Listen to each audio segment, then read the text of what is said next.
Well, you better listen, my sisters and brothers, because if you do, you can hear their voices still calling across the years.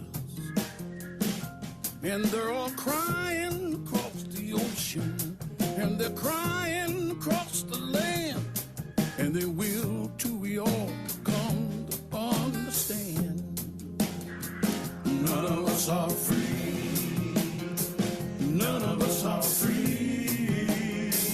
None of us are free. One of us are chained. None of us are free. And there are people still in darkness, and they just can't see the light. If you don't say it's wrong, then that says it's right. We got to try to feel for each other.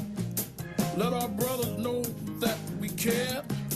Got to get the message, send it out loud and clear. None of us are free. None of us are free. None of us are free. One of us are chained. None of us are free. It's a single truth we all need, just to hear and to see. None of us are free. None of us, oh Lord, none of us are free. Now I swear your salvation isn't too hard to find. None of us can find it on our own. We've got to join together in spirit, heart, and mind, so that every soul who's suffering will know that we're not alone. Oh, none of us are free. None of us are free, y'all. None of us are free. One of us are chained. None of us are free.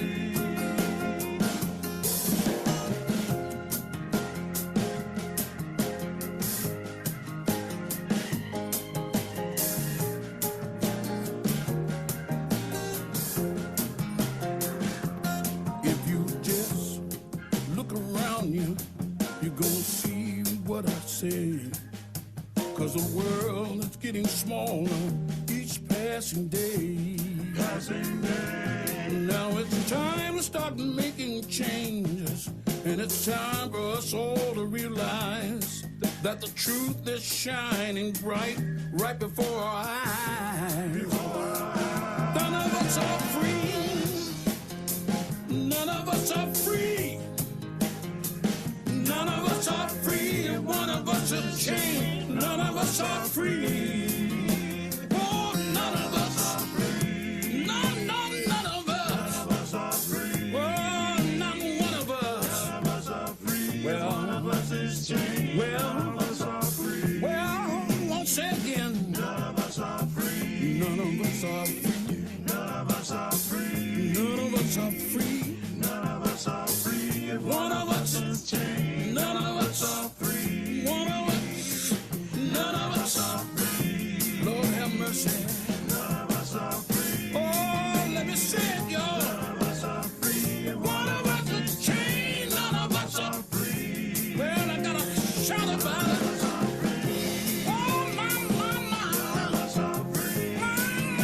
No, none of us are free. One of us is chained. One of us are free. None of us are free. None of us are free. None of us are free. The one of us is chained. None of us are free. None of us are free. None of us are free. No. None of us are free. One of us is chained. Oh Lord. Oh Lord. None of us are free. None of us are free. None of us are free. One of us is chained. None of us are free.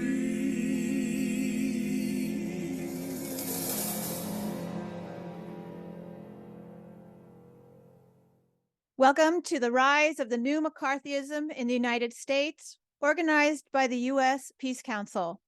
I'm Margaret Flowers. I am a member of the Secretariat of the U.S. Peace Council, and I will serve as your moderator today. The U.S. Peace Council is a multiracial, pro-working class, anti-imperialist organization committed to peace, economic and social justice, and to international solidarity with the peoples of the world.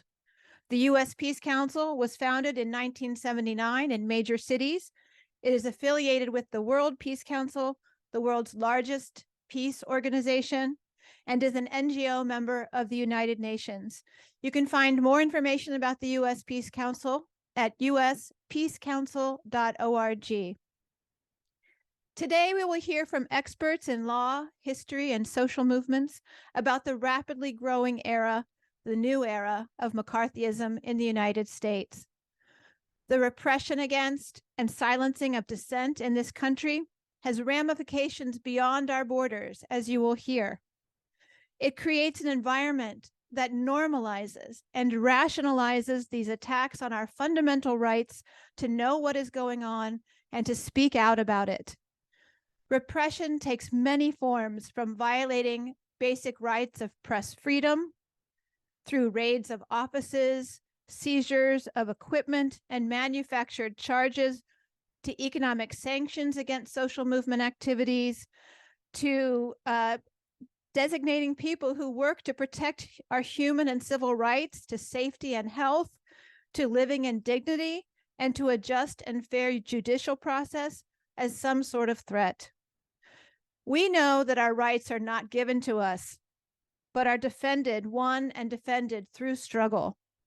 Our hope is that today's webinar will provide you with some historical context to inform our strategy, some examples of McCarthyism so that we may recognize its various forms, and some encouragement to be active, to confront the assaults on our rights, and importantly, to support each other through this turbulent period.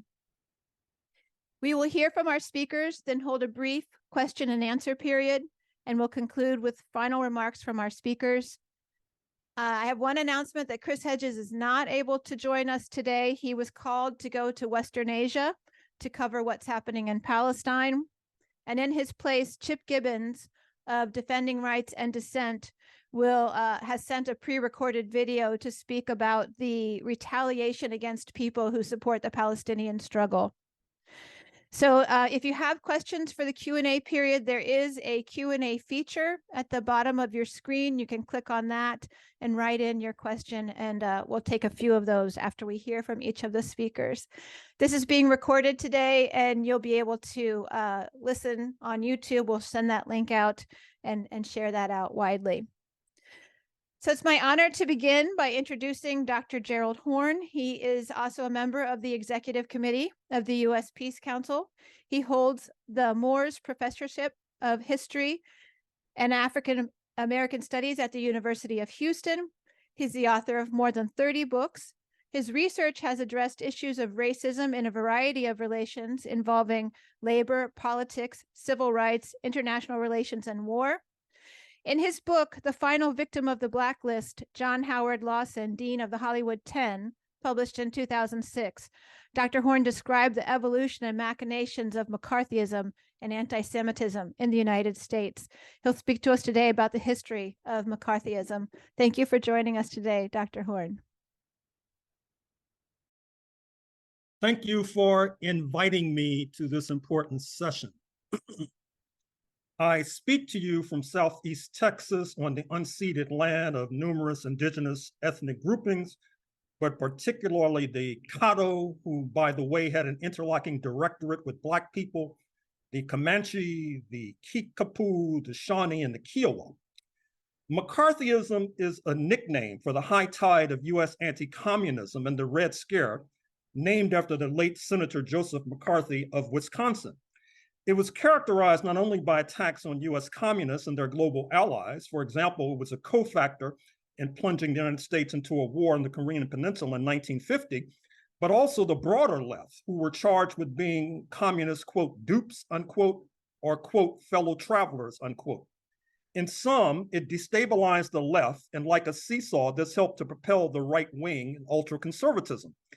In a sense, McCarthyism can be a misleading term if it is associated with this one man alone. Nevertheless, McCarthyism had devastating impact on the labor movement in the first place, referencing the so-called Taft-Hartley Act of 1947 that routed communist and progressive trade union leaders. An early victim of this trend was labor in Hollywood, which by dint of militancy of carpenters and electricians and set decorators and screenwriters in particular, were serving as a vanguard for the entire labor movement. They went on strike in 1945 and were locked out in 1946. Soon, John Howard Lawson, communist screenwriter, was jailed. And by the way, the recent militancy of Hollywood labor and their apparent victory is a positive sign going forward in the 21st century. Similarly, the National Maritime Union was organized in the 1930s with Ferdinand Smith, a Black Jamaican communist, playing a preeminent role. By 1950, he was deported, and US ships devolved to the point where they were characterized as floating slums. Likewise, there was an attempt to deport the Australian-born leader of West Coast Longshore, Harry Bridges, which failed, but did serve to weaken the Union. Nevertheless, lingering questions remain. Why did McCarthyism or the anti-communist upsurge go much further in the United States than in analogous capitalist nations such as France or Japan, for example? First of all, the United States departed World War II, bestriding the planet like a colossus, with its erstwhile ally, the Soviet Union, devastated. During that war, the United States found it necessary to lessen anti-communism in order to facilitate this alliance. Witness such movies as Mission to Moscow, which one can still watch on YouTube, a startlingly pro-Soviet film from Hollywood made at the behest of the White House, though demagogically post-war the claim was made that somehow the left had seized the means of film production and forced executives to produce this movie. Post-war, as the leader of the capitalist world, US imperialism went further than many of its allies in enforcing an anti-communist regime at home that was then exported abroad, involving, for example, interference in the Italian elections post-war, the aforementioned war in Korea, bolstering apartheid South Africa, etc. However, there's another point that must be considered. Even before 1917 and the triumph of the Bolshevik Revolution, there was a strong anti-communist trend in US politics that was manifested particularly in the South. Indeed, Senator McCarthy himself was seen as Texas's third senator, the Lone Star State being a bulwark of the slave-owning states that sought to secede from the United States in order to extend the shelf life of the inhumane system of kidnapping Africans and compelling them to work for free, which served as the foundation of the capitalist system itself. And of course, Texas has been a storehouse of both natural gas and oil, which has motivated the leaders of this state to interfere promiscuously abroad, particularly in nations that likewise have energy resources.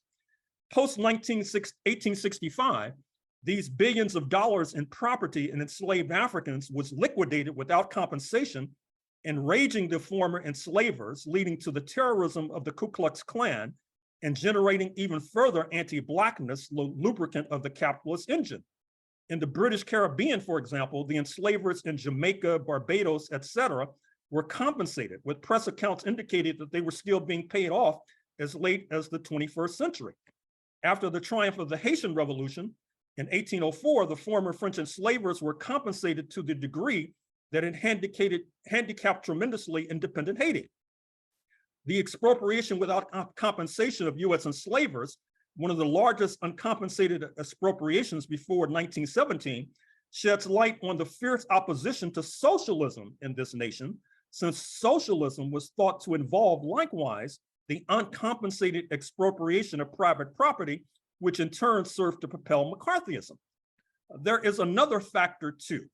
If I were an Israeli, I would look with wonder at the constant use of the descriptor settler colonialism to describe this nation, and a relative absence of same to describe the United States itself. This cannot be laid at the doorstep altogether of US scholars, Native American scholars like Ned Blackhawk especially, and Roxanne Dunbar Ortiz, Black Americans like the late Tyler Stovall, Haitian filmmakers like Raoul Peck have been amongst those seeking to retell the story of the founding of the United States that would shed light not only on the settler colonial origins of the United States, but the class collaboration that undergirded settler colonialism, which then converted anti-communism and McCarthyism into a mass movement, particularly amongst Euro-Americans across class lines. Even today, as we speak, the most recent Hollywood blockbuster, Killers of the Flower Moon, starring Robert De Niro and Leonardo DiCaprio, and financed by Apple, does a better job of explicating the class collaboration that underlaid settler colonialism than many narratives propounded by many of our friends on the US left. Fortunately, last Tuesday's election showed that the demagogic attack on so-called critical race theory and so-called wokeness, which has included scorning these laudable attempts to revise the creation myth about the founding of the United States, these attacks may be losing traction. But since we know that the ultra-right per January 6th is not above ignoring electoral results if need be, we should not rest on our laurels. For whatever reason, broad sectors of the US left have ignored this attempt to retell the story of the founding and the trajectory of this country, apparently feeling more comfortable with older narratives that gained popularity in the 1930s. They're like a biology teacher with yellowing lecture notes who teaches his course as if DNA had not been uncovered. This failure to theorize settler colonialism and its handmaiden class collaboration makes it difficult to explain not only why so many Euro-American workers in Dixie fought in the 1860s to maintain enslavement of Africans, then joined the KKK to ensure their mutual degradation, or explain why for so long the reaction of McCarthyism had popular support, or why David Duke, a Nazi leader, 3 decades ago received more than half of the Euro-American vote in a race for governor of Louisiana, or why today we cannot altogether dismiss the prospects of fascism arriving on these shores in coming years, which I guess you could call an uber form of McCarthyism. This failure also complexifies our ability to respond to the recent setback in the struggle for indigenous rights in Australia, the standing ovation accorded a 98-year-old Nazi in Canada's parliament, the surge to power of the anti-indigenous right wing in New Zealand, and of course, the war in historic Palestine. Indeed, the failure of the US left to highlight genocide against the indigenous of North America not only created conditions for the rise of similar right-wing trends such as McCarthyism, but also created favorable conditions for genocide in historic Palestine. The ultimate thrust of McCarthyism, as noted, was to attack labor, and that remains the case, the victories of Teamsters and the UAW in recent months notwithstanding. Thus, given the class collaborationism that inheres in settler colonialism and manifested in McCarthyism, only the naive should be shocked by today's recrudescence of the multi-headed hydra of both Islamophobia and anti-Jewish fervor. Thus, with the recent Israel war on Palestinians, a new McCarthyism has arisen. A difference today is the acknowledgement of the hypocrisy and double standards involved. For example, when Black students objected on campuses to racist expressions, they were derided as, quote, snowflakes, unquote, and told that campuses were undesigned to make students feel comfortable. But now one sees state authorities, represented by Uncle Tim Scott, Senator Tim Scott of South Carolina, advocating the campuses face withdrawal of federal funds unless they crack down on pro-Palestinian students, and campus administrators snapping to attention and bending a knee to the demand of conservatives and liberals alike. The double standard of the new McCarthyism is also seen in the frequent invocation of the intended insult, identitarian or identity politics, to describe Black organizing, but no such descriptor affixed to a state, Israel, based on an exclusivist ethno-religious identity. Part of the problem, again, is general ignorance of the left of scats of scholarship on settler colonialism in North America, although that may be too convenient. It may be all too comfortable acquiescence to white supremacy. That is to say, many are unfamiliar with why and how it is that Israel is such a close ally of the United States. In order to explicate that, you have to detour to history. For example, London expelled this Jewish population at the end of the 13th century But by the 16th century, after adopting Protestantism as a state religion, London was under the gun wielded by Catholic Spain, which barely missed overthrowing Queen Elizabeth in 1588. In desperation, London cut a deal with the Jewish diaspora, which had fled the Catholic Inquisition in Spain. That Inquisition meant liquidation or torture for this minority unless they converted to Catholicism. This historic compromise between London and the Jewish diaspora was exported to the settler colony in North America and continues to shed light on the alliance between the United States and Israel.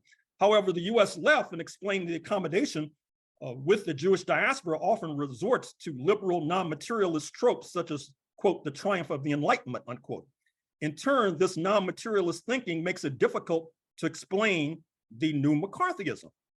Yet, as ever, there is a way out. Certainly, we must defend Chairman Omali, the People's Forum, Professor Russell Rickford of Cornell, and other victims of the new McCarthyism. Just as humanity is demanding a ceasefire, progressive humanity is also demanding that universal jurisdiction be applied to the war criminals in Israel. That is to say that they should be arrested whenever they are unlucky enough to leave their country. We should demand the same for their accomplices in the United States, starting with President Biden, Secretary of State Blinken, Pentagon Chief Austin, Senators Graham and Rubio, to name a few. They should have to consult with their lawyers before traveling abroad, lest they be detained, which happened to the late Chilean dictator Augusto Pinochet when he found himself in London. This would be consistent with the most laudable trends of the Black liberation movement, which has historically relied upon global pressures, be it by dint of the Haitian Revolution to bring enslavement to heel, or by dint of the socialist camp and African liberation movements to force the retreat of US apartheid, meaning Jim Crow. Today, this too should be our approach in bringing the new McCarthyism to heel. For today, the rise of the BRICS, Brazil, Russia, India, China, South Africa, and the revulsion towards settler colonialism in North America and Palestine opens the door to profound and massive victories for our movement. Thank you for your attention. Thank you so much, Dr. Horne. If people want to read more about the complicity of the United States in the Israeli war on Palestine, the Center for Constitutional Rights has put out an excellent briefing on that. Next, we'll turn to Chairman Omali Yeshitela. Chairman Omali has fought for the liberation of Africa and African people here and around the world for more than 50 years, having been a member of the Student Nonviolent Coordinating Committee in the 1960s and forming the African People's Socialist Party in 1972. He built the mass movement for reparations, holding the World Tribunal on Reparations to African People in 1982, and led the world in making reparations a household word. He has taken the movement beyond protests, creating over 50 institutions as the infrastructure for the liberated African workers' economy, including the Black Power Blueprint in North St. Louis. The chairman is the author of many books, including his most recent book, Vanguard, The Advanced Detachment of the African Revolution, and has spoken all over the world. In 2019, Chairman Omali won the debate at the Oxford Union on building a closer African Union. Today, Chairman Omali will speak about the current federal indictment against him and two other members of the Uhuru movement, the history of attacks against him for his work, and how to leverage these to build social movements. Chairman, thank you so much for joining us today. Uhuru, I'd like to thank you very much, Comrade Margaret, and also the U.S. Peace Council for hosting this important discussion. And also, one has to recognize the significance of generally speaking, of Comrade Gerald Horne, and obviously of the overview that he just provided us. I think it's an important overview in part because it introduces the question of the dearth of theoretical work that's being done around this whole question of settler colonialism and colonialism in general. I am under attack now precisely because of the work that I do and our party and movement do to destroy what we characterize as the colonial mode of production. In fact, from our perspective, we're not just looking at colonialism as policy. At some particular time, it may have been the policy, for example, of Portugal some 600 years ago when it struck out this puny, almost non-entity, this thing that sits there sort of like an appendix. Nobody knew what the hell it was or what it was for, until, of course, it ventured into the Madeiras and then initiated the sugar plantations and showed what became Europe as a part of this process of a quick way to get resources to build themselves, and initiated this entire process of enslaving Africans and dispersing Africans around the world to build, for the first time in history, a world economy that created a situation, changed the entire world, something that we've been struggling with since that time. Karl Marx characterized this as a primitive accumulation of capital. That came about as a consequence of turning Africa into a warren for the commercial hunting of black skins, and for the attack on the East India, and the attack on the indigenous peoples here in this country. This is the foundation that he recognized as the primitive accumulation of capital, but that we shall not simply as an instance of giving significance to the development of Europe, but actually as a mode of production that helped to disguise and undermine the ability of people to recognize some of the core contradictions that we're looking at, that were referenced by Comrade Dr. Horne just a moment ago, and that we continue to reference in terms of trying to understand why the left acts a certain way, because it can see capitalism, but it cannot see its foundation. And its foundation is the global economy that has come about as a consequence of the assault on Africa and most peoples around the world, and in our view has created a global society. It envelops an entire global society, and from this global society stems what Marx has characterized also as a superstructure with ideas and legal institutions and things like that, that informs almost everything that people do in the world. The entire world economy is locked into that process. That's our view.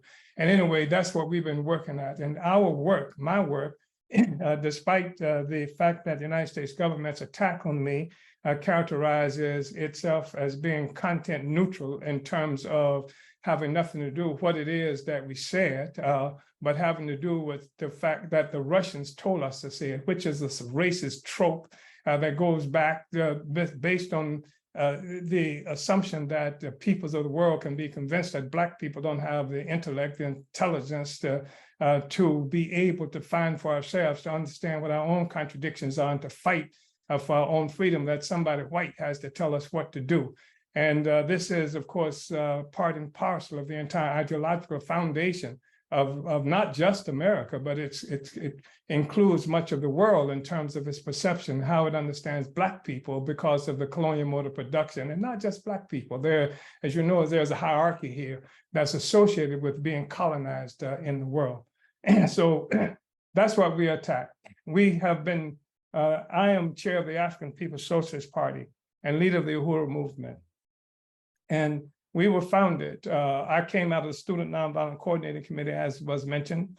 We were founded in 1972 with a stated objective to complete the Black Revolution of the 60s, which was a critical moment in history where the colonial question did dominate, where we saw the leaders of the anti-colonial movement here and around the world being murdered.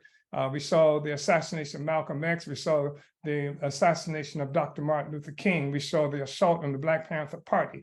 We saw the wounding and capture and murder of Che Guevara. We saw the murder of Patrice Lumumba. We also the overthrow of Dr. Kwame Nkrumah. Everybody, these forces were promoting the whole struggle against colonialism. And this, of course, we're talking about around the same time the old McCarthyism, as we characterize it, emerged. We was talking Bandung Conference, where people from around the world came together. The white man, the colonizer, couldn't even attend this meeting where people are talking about colonialism. 1966, of course, the Tricontinental Conference that occurred right there in Cuba brought people from Africa, Asia, and all around the world talking about colonialism, colonialism, colonialism. That was the discussion. And also it was recognized that the primary thing that had to occur was the agency of those who were colonized. Those who were colonized have agency, and this was something that was understood and quite at the time. And then this massive assault that was made on the revolutionary project around the world, and I just referenced part of that. I don't have to go through, the brilliant historians in this midst now, especially like Dr. Gerald Horne, I think, writes a book a week. I haven't quite understood how he makes that happen, but anyway, this whole massive assault. I mean, how many people killed in Indonesia? Just what was that? 1966 was it? A million or more people, 65, a million or more people killed. Indonesia, this whole war against the colonized, because the colonial question is the critical question in our view. The entire social system globally rests upon a foundation of colonialism. In fact, it was Karl Marx who also said that wage slavery in Europe required as a pedestal slavery pure and simple in what he called the New World. And of course, it was a restatement, another iteration of the declaration of the significance of colonialism as the foundation of the whole capitalist system as well. So that's what we've been fighting around. And that's what all the work we've been doing as the African People's Socialist Party since our founding, to complete that revolutionary project, to recapture the motion that came from it, to move us from this perspective of fighting against racism, which we see as the ideological foundation of the capitalist system, the ideological foundation, that thing that organizes white people, generally speaking, into active participation with colonialism, who would do the things like Dr. Horne just mentioned in terms of go against what appears to be their own class interests. People often ask the question, how the hell did these poor white people here vote around this question, or white people in general vote for this when it's against their own class interests? And of course, they were able to do that in part because they were struggling, they were maintaining this colonial relationship, which is beneficial. You cannot imagine a capitalism without the existence of this land that Dr. Horne just described to us, that of the indigenous people here. No capitalism without this land, no capitalism without what happened to African people in Africa, here and around the world. The whole thing rests upon that colonial foundation. Somebody benefits from that. And I think it's really important for us to understand that you have two things happening here. You have a colonial population, a colonizer on the one hand, and then you have a ruling class within the dominant colonial structure. And this ruling class may be what people refer to as the 1%, or however else it's characterized, but I do know this, that we're living in a period right now where something like perhaps 80% of the people on the planet Earth are trying to survive off maybe $12 US dollars a year. That's 80% of the people. That's not 1%, that's not 80%. Then you've got 50% of the people in the world trying to survive off a fewer dollars than that. And then if you're looking at Africa, people often work for just one meal a day. So that's something about the economic reality that we're all confronted with. And how do we get to that? Of course, agency on the part of the colonized is the critical question. That's true with Palestine. We say, long live Palestine, free Palestine. Palestine must be free, but African people must be free. And that's what it is that we work at. And so we use constitutional means. We haven't violated any law. This whole fabrication of charges made against us, the Russians paid us to do this. How in the hell did the Russians have to pay? The Russians don't owe us reparations. It's the Americans and the European colonial powers who owe us reparations. I don't know a single African with a Russian last name. And which the suggestion being, of course, it was not Russians who colonized us. It was Europeans. And when I say colonialism, I'm meaning what is characterized as slavery, colonial slavery. And I think it's really important to give it a particular designation, because otherwise we lose the significance of what Africa's, the indigenous people here living under colonialism that Dr. Gerald Horne was just talking about. It's the colonial mode of production. They are colonized on their own land, in their own territory, et cetera. So this is what we see we're fighting against. This is the thing that upsets the United States, because we've been fighting for 50 years to reintroduce the question of colonialism into the narrative, and we've succeeded. People are having to talk about colonialism. People are all around, and settler colonialism in particular. We've succeeded in contributing to that discussion and making that kind of thing happen. That's the problem. But not only have we done that, we've given an alternative, shown a concrete alternative to how things can be, as opposed to what the Democrats, Republicans, or any of these other forces are doing. We say, look at what we're doing here. Look at the Black Power Project, where we've actually taken on projects that's dealing with homelessness, dealing with creating housing, creating things that uplift the African community concretely. We say we collect reparations right now. It's not a myth for us. I mean, we have created a movement with the white people in 142 cities in the United States who pay reparations, who give reparations to these projects, economic development projects that we have here in this country. That's the problem. That's 141 cities where there are white people who've broken from this colonial narrative, who've broken from the absolute unity with the colonial project. So I think that's part of what it is that's resulted in the attack that's being made on us. And I just want to again say that agency, that we have a responsibility not just to do as we are doing now, and I know people here do more than what we're doing now, but to also unite and in solidarity, victory to the oppressed, not just sympathy for the oppressed. And I appreciate that. And I think that's what this is attempting to help me to do right now in terms of the struggle that we're involved in. Victory. Thank you so much. Uhuru. Uhuru. Thank you, Chairman Omali. And I think folks can see, if you would like to learn more about the attack on the Uhuru movement, you can go to handsoffuhuru.org. Next, we'll listen to Vijay Prashad. He's also a member of the Executive Committee of the U.S. Peace Council. He's an Indian historian and journalist, the author of 40 books.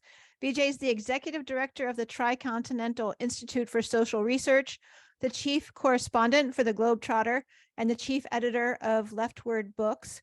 That's just a small sample of the work that Vijay does. He's going to speak about the global impact of U.S. McCarthyism and how it affects social movements. So, Vijay? Yeah, thanks a lot, Margaret. Firstly, Chairman Omali is right. There are no Africans that I know with a Russian last name, but there are Africans that I know, Chairman Omali, with a Russian first name. Some of them are called Lenin. I've even met an African called Stalin.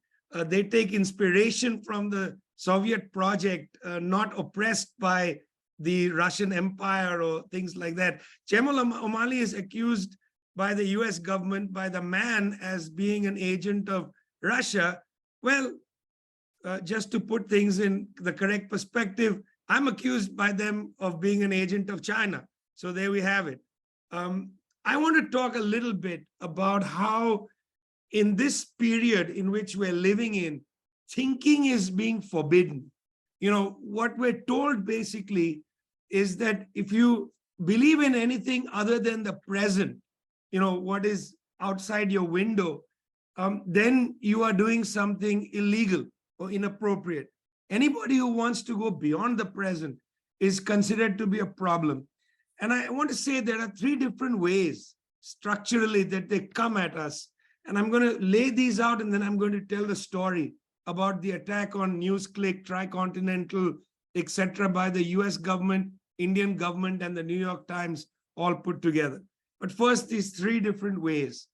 The first way, the broadest injunction, is to sanction anti-intellectualism, to promote a culture that doesn't permit questions and doubt.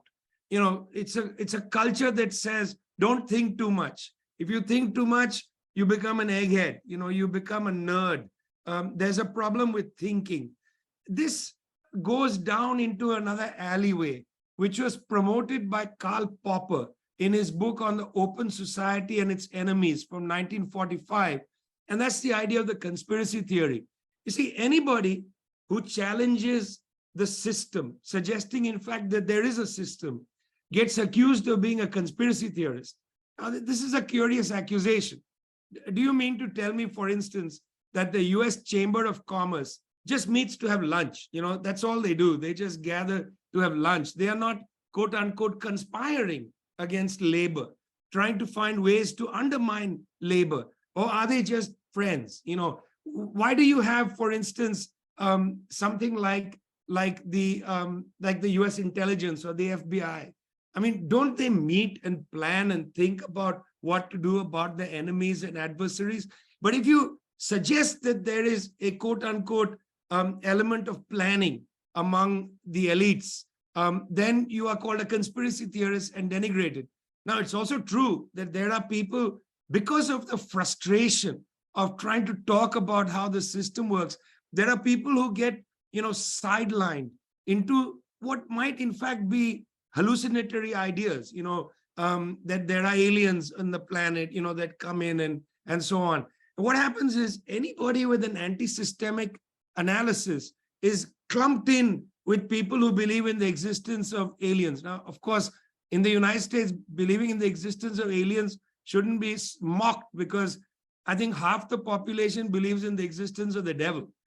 If you believe in the existence of the devil, why can't you believe in the existence that the system is operating in a certain way to maintain the class structure and so on? No, the anti-intellectual argument puts that aside. That's the first weapon, as it were, used to silence critics, is to have an anti-intellectual culture and then to accuse any anti-systemic a critic of being a conspiracy theorist, set them out. This was laid out by Karl Popper in 1945. By the way, The Open Society is George Soros's favorite book, which is why he called his foundation Open Society. The second approach is the battle of ideas. And this is a pretty straightforward approach. In 1951, Hannah Arendt wrote a book called The Origins of Totalitarianism, where Arendt essentially said, along the grains of the US ruling structure, that communism and fascism are the same thing, and that only liberalism must be allowed to remain. It is the eternal philosophy. By clumping communism with fascism is a convenient way, using the term totalitarianism or authoritarianism, easy way to just cast out entire traditions of anti-systemic thought. This is what is done today with, for instance, China, to say China's authoritarianism. Then you don't have to think about the fact that the Chinese have been able to transcend absolute poverty. Don't worry about all the things the Chinese have done that help their people, because the first issue is it's totalitarian, set it out of your mind.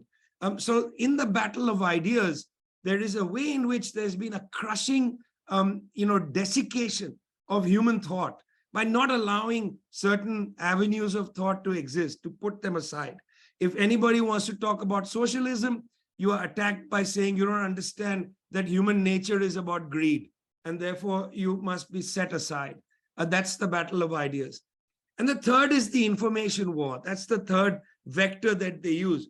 I just finished reading this book called Friends of Israel about the backlash against Palestine solidarity in Britain. It's a fascinating account because it shows you how the Israeli government, through this concept of hasbara, or explaining, how it has built structures. It's built structures called the Ministry of Strategic Affairs, a public-private company called Concert, and so on. And I must say, when we talk about the information war, sections of the left, and certainly the liberal left, completely underestimates the collaboration between state intelligence services, capitalist-owned media houses, and capitalist-owned social media. It's a complete underestimation of this. And it's striking how you can underestimate this, because anybody who goes and reads the revelations from Edward Snowden would know that all the stuff that I'm just mentioning, this collaboration, is basically laid out in Snowden's revelations.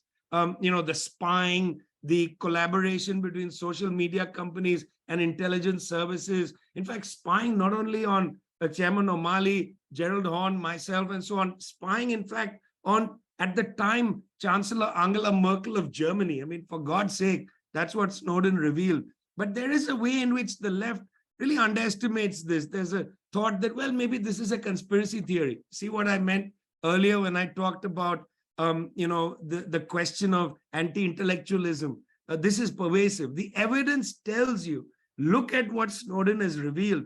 Go read the WikiLeaks, revelations. In WikiLeaks documents, the State Department is, quote unquote, colluding with various social media companies and so on to go and get their critics. It's there in the record, but it must not, in a way, be talked about too much. Okay, here's that structure. Anti-intellectualism, battle of ideas, and then the third is the information war, which is the one that people generally cast out.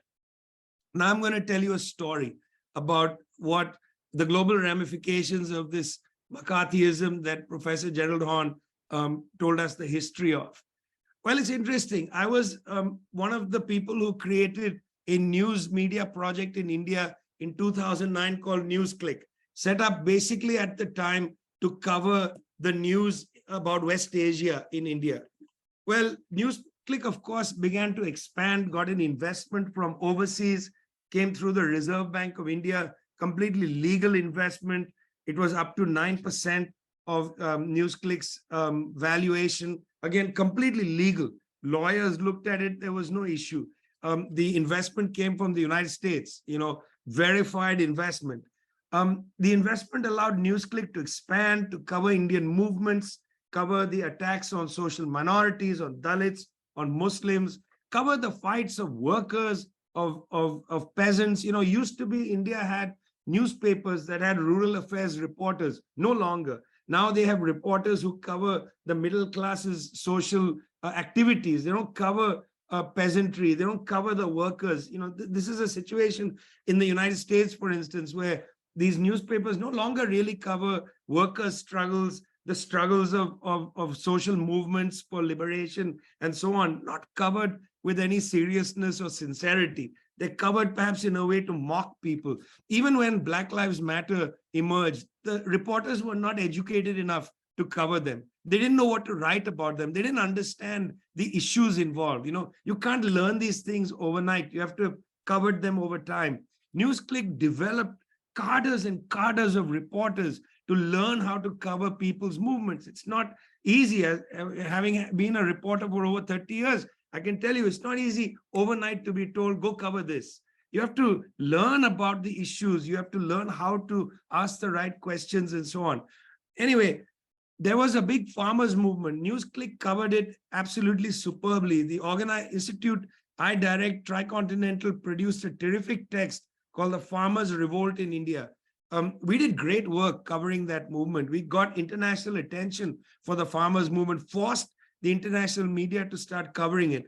February 2021, as the farmers' movement took off, the government's enforcement directorate raided the offices of NewsClick, raided my office in Delhi, raided my colleague Praveen Purkayas's office. In fact, spent 113 hours in his home going through everything, all his computers, everything. The case continued from February 2021. It seemed more like purgatory than hell. It was just a drip, drip, drip case. Then the New York Times began an investigation. Now, I was part of this investigation. They sent me repeated questions, which didn't seem like questions from a reporter. Are you paid by the Chinese government? Do you go see the Chinese government? Have you been in contact with the Chinese government? When you go to China, who pays for you? It was all like a McCarthyite investigation by a New York Times reporter. Like, what about asking me, what do you think about? What are your ideas? Where do you come from? Like they were not interested in ideas. That's the anti-intellectualism. This was a straightforward government, FBI, State Department interrogation with the New York Times doing the job for them. Okay. On the 5th of August, they published this article, which pretended to be a scoop, but actually was largely based on public information because everything is legal. There was no scoop there. The next day, India's Information and Broadcasting Minister Anurag Thakur held the newspaper up and said there's a Chinese conspiracy, because that's what the New York Times alleged with absolutely no evidence. In fact, they had been warned by other people not to go down this road because this road is dangerous. It's going to open a can of worms. Nonetheless, the New York Times did go down this road. The Indian government had its own agenda. They were going after Rahul Gandhi, leader of the opposition, who had conducted something called the Bharat Jodo Yatra, marching from one end of India to the other. He was gaining popularity. They wanted to cut him down. Anurag Thakur, minister in Narendra Modi's government, held up the newspaper and said, this is somehow linked to Rahul Gandhi, which it's not. Firstly, That New York Times article is linked to nothing on planet Earth. It was a hallucination. It was a Judith Miller-esque article. If anybody remembers the name Judith Miller, she was one of the people who brought you the war against Iraq, the illegal war.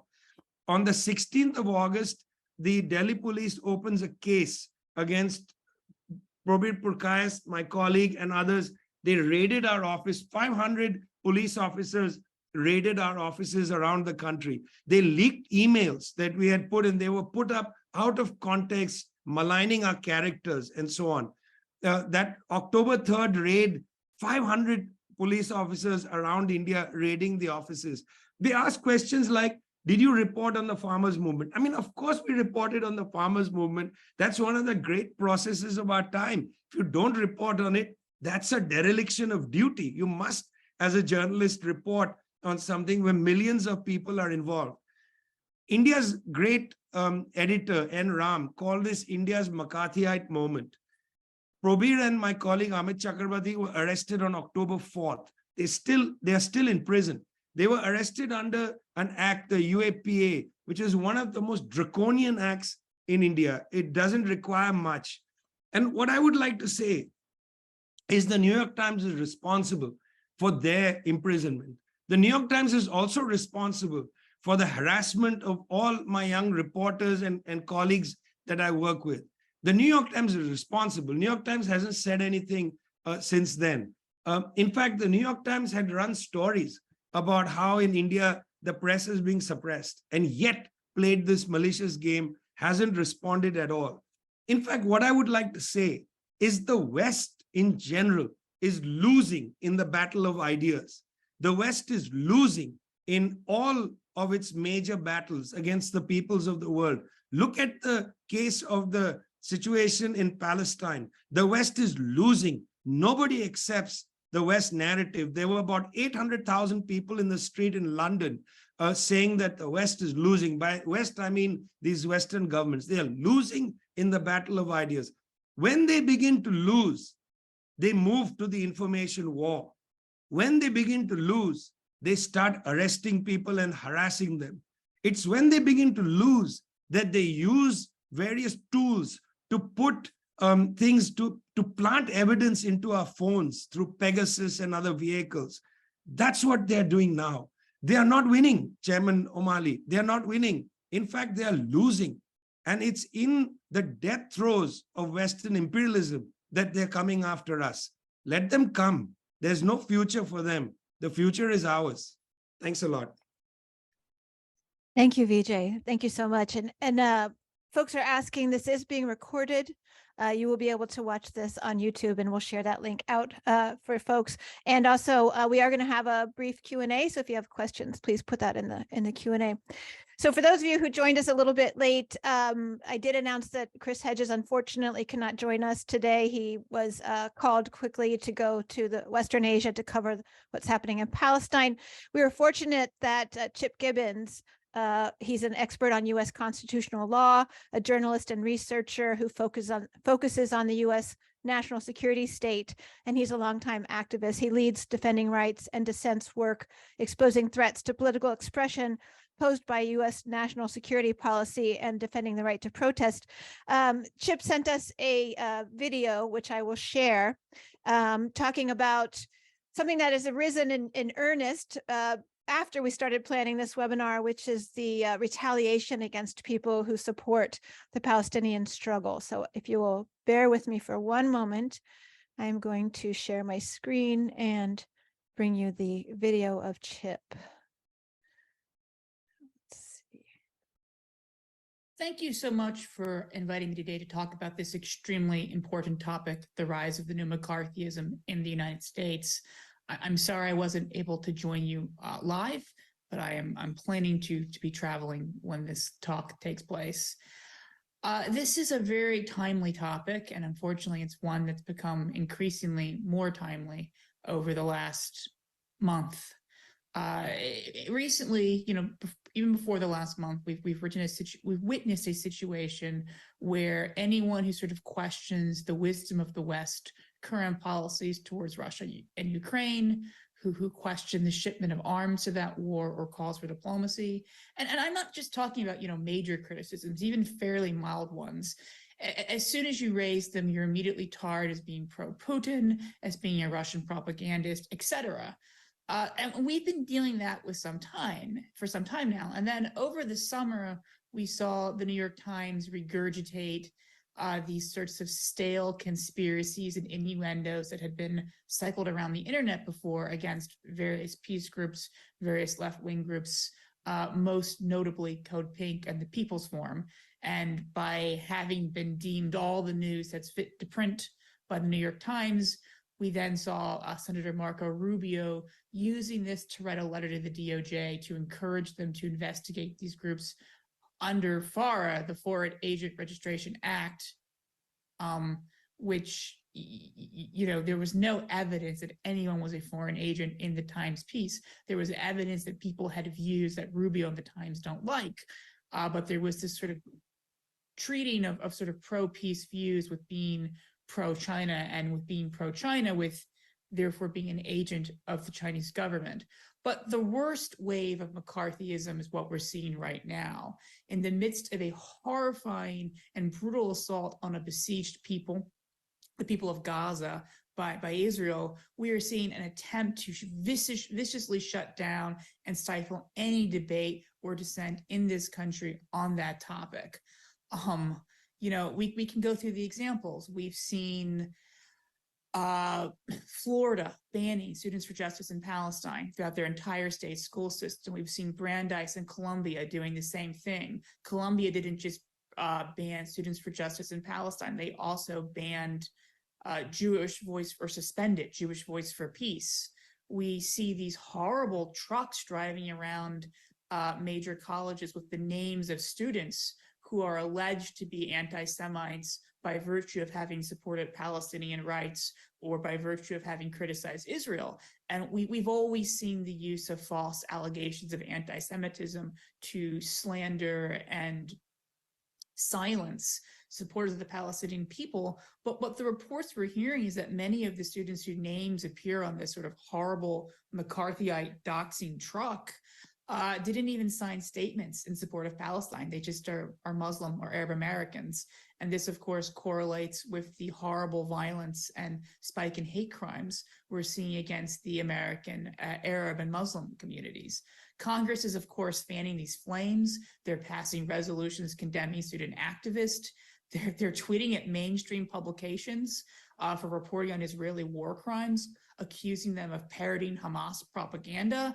And they're calling for the FBI to investigate both student protesters and now with Senator Tom Cotton, mainstream journalists as well for alleged federal crimes for reporting on or criticizing Israeli war crimes. And the most despicable, or not the most despicable, one of the most shocking things came when they censored the only Palestinian American member of Congress, Rashida Tlaib, for what were quite frankly fairly mild-mannered, common-sense statements in defense of human rights. Of course, multiple members of the House and the Senate have vocally and openly backed genocide of the Palestinian people, and they're not being, censored. And they're getting a boost from the media and private McCarthyites. The so-called Anti-Defamation League has sent a letter to college presidents around the country asking them to investigate their students who are involved in Students for Justice in Palestine for quote-unquote material support of terrorism.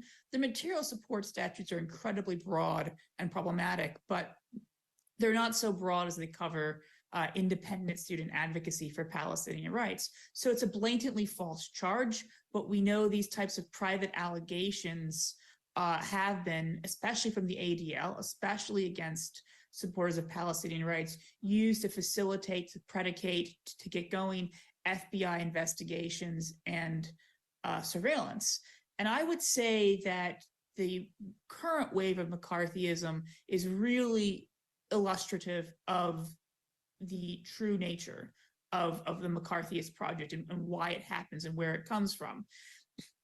I don't think we can separate the repression that is happening here from the slaughter that is happening in Gaza. I think the intensity of the repression is in direct relationship to the monstrosity of the crimes that are being committed.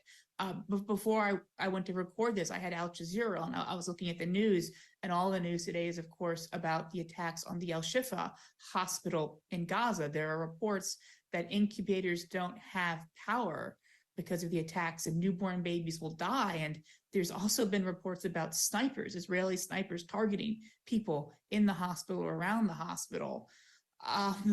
And the reality is that by the time you hear this presentation, there's a decent chance that an even greater atrocity will have occurred that will sort of overshadow what I'm talking about right now. So again, it's really difficult to support publicly the types of crimes that are being committed. So it makes total sense then that they will resort to repression, to censorship, to silencing those who are speaking out. And I want to take a minute then to sort of move from the new McCarthyism and go back to the original McCarthyism, because I think there's a lot of misconceptions about what McCarthyism was.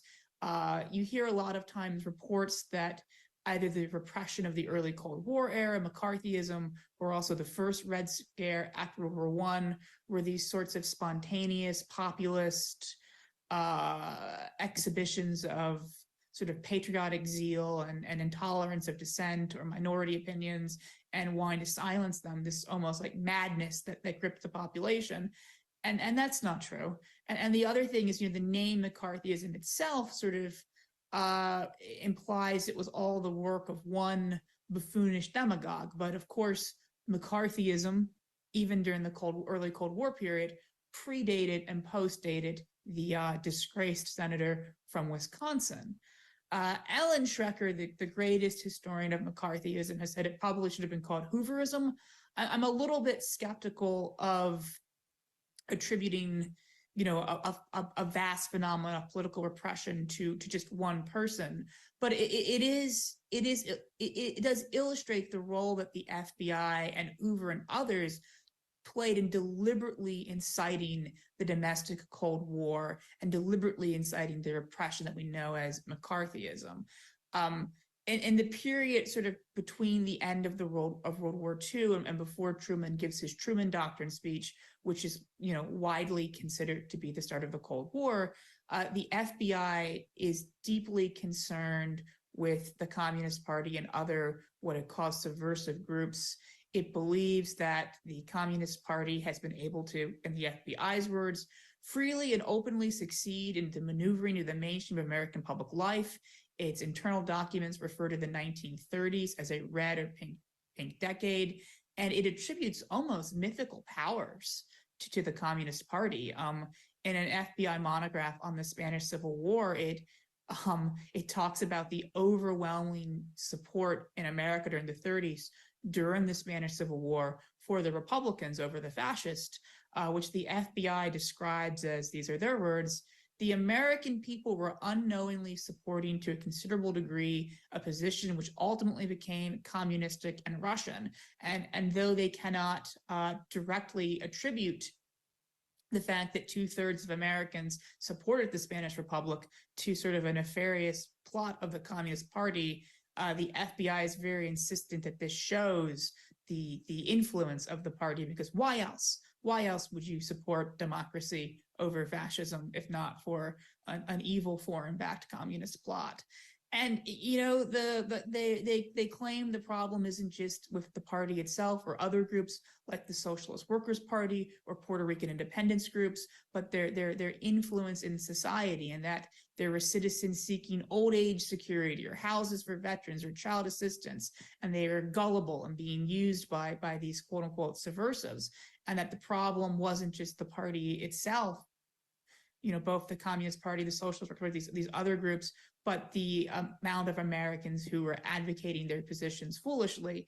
And, Hoover very famously told the House Un-American Activities Committee, I think it was HUAC, that it may be hard to prove someone's a member of the Communist Party, but you can prove if they take the communist line. And the FBI would have these quarterly publications where they would show what the Communist Party's position was on everything from like women's rights to voting rights to racial justice to some obscure foreign policy issues. And they would take things like an article in The Nation or position statements from the National Lawyers Guild, and they'd put on the one hand, like, what the communist line was, and then what these people were saying. And it didn't matter if they were doing things like saying, in one example from The Nation, Congress found abuses by the FBI during the Palmer raids. They would just sort of say, the Communist Party has this position, therefore you're taking the communist line. And we've absolutely seen the revival of this.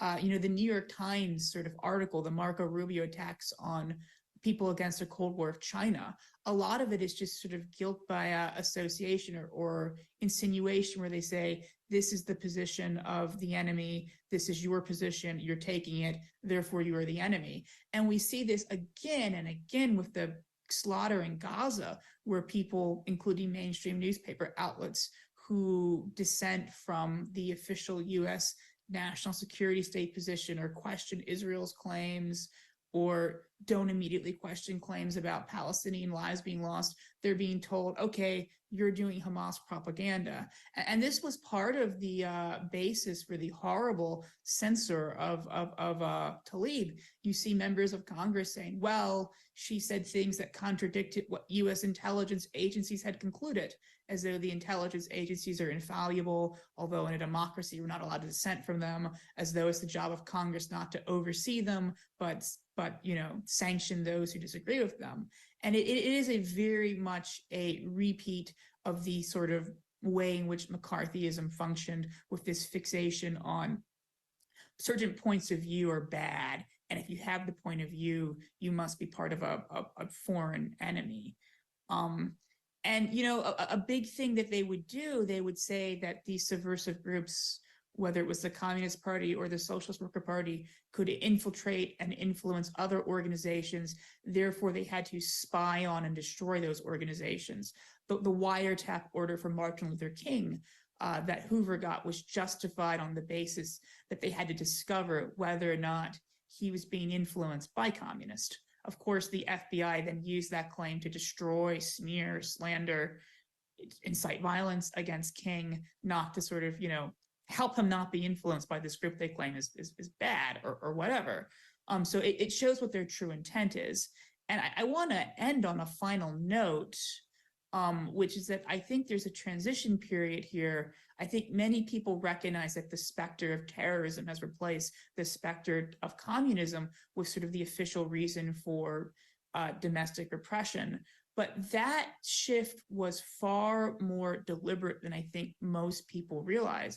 In the mid-70s, all of the sorts of organs of McCarthyism, as well as the intelligence community, as well as the military-industrial complex, were facing really a lot of scrutiny.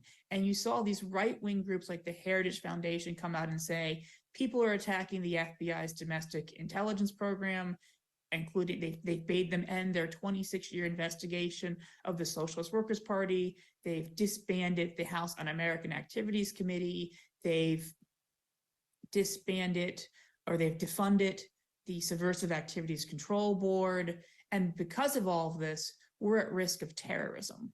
And no one ever understood, HUAC or the investigation into the Socialist Workers' Party as sort of a counterterrorism measure, but they start rebranding all of this, and they start saying we need this widespread political surveillance that we were already doing, but we need to not have it disbanded because we need to be safe from terrorism. And this starts in the late 70s. This is given a tremendous boost by the Reagan administration. And of course, after 9/11, these policies are adopted fully. So there's a long lineage of the McCarthy period. Thank you so much for having me today. I hope these remarks were illuminating and helpful, and I'm sorry I could not be there in person. Great, thank you. And so I forgot to mention that Chip is also working on a book. Oops, sorry. I thought I had that done. There we go. So Chip is currently working on a book on the history of the FBI, exploring the relationship between domestic political surveillance and the emergence of the U.S. national security state. That's due out in 2025. Finally, I'm going to turn to Rainey Reitman. Rainey serves as president of the board of the Freedom of the Press Foundation. She worked for the Electronic Frontier Foundation for 11 years. She also co-founded and served for 6 years as the steering committee member of the Chelsea Manning Support Network. She currently serves as a board member for the Filecoin Foundation for the Decentralized Web and runs a nonprofit consulting service called Groundwork Strategy.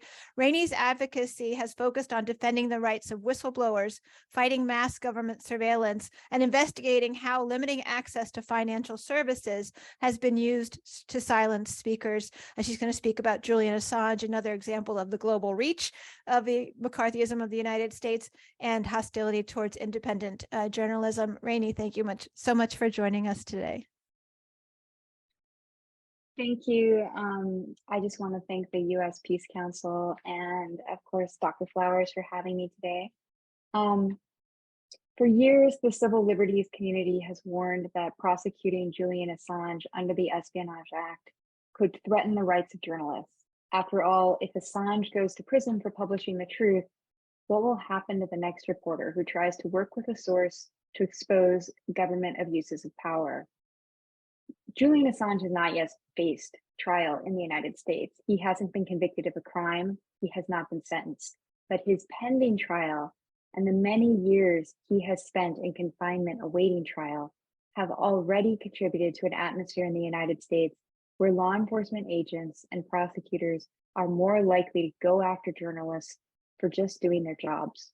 I'm going to talk a bit about Assange, and then I'm going to talk about some other concerning examples of press freedom violations that are indicative of the anti-press environment that we are currently living in. So for 13 years, the publisher Julian Assange has faced harassment and persecution by the US government. His so-called crime is publishing classified materials provided to him by his source, the whistleblower Chelsea Manning. Manning was severely punished for her activities. She was sentenced to 35 years in prison and faced months of brutal solitary confinement in horrific conditions before her sentence was commuted. But what became of Assange, the publisher who, along with his collaborators at major newspapers, including the New York Times and The Guardian, published documents that helped expose important truths about US overseas wars? Right now, Julian Assange is facing 18 charges, up to 175 years in prison.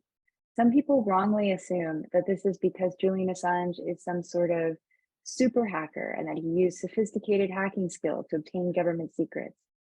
But that could not be further from the truth. In reading the government's indictment against Assange, the activities he is accused of are many of the same activities that journalists around the world use every day to do their jobs. For example, the government alleges that Assange conspired with Chelsea Manning because he communicated with her and asked questions and built trust, just as every journalist does with the source they're trying to work with. Calling that a crime would endanger any investigative journalist who communicates with the source. The government also alleges that Assange actively solicited classified information. Central to the government's argument is a page on the WikiLeaks website called The Most Wanted Leaks. Unlike much of WikiLeaks.org, the Most Wanted Leaks page was actually a publicly editable wiki, which means anyone could contribute to it. And WikiLeaks asked people to nominate the leaks that they would most like to see from their country. So this isn't a master plan from Julian Assange to ferret out classified information. It's a reflection of the priorities of activists, journalists, and concerned citizens around the world who are demanding more transparency from the government.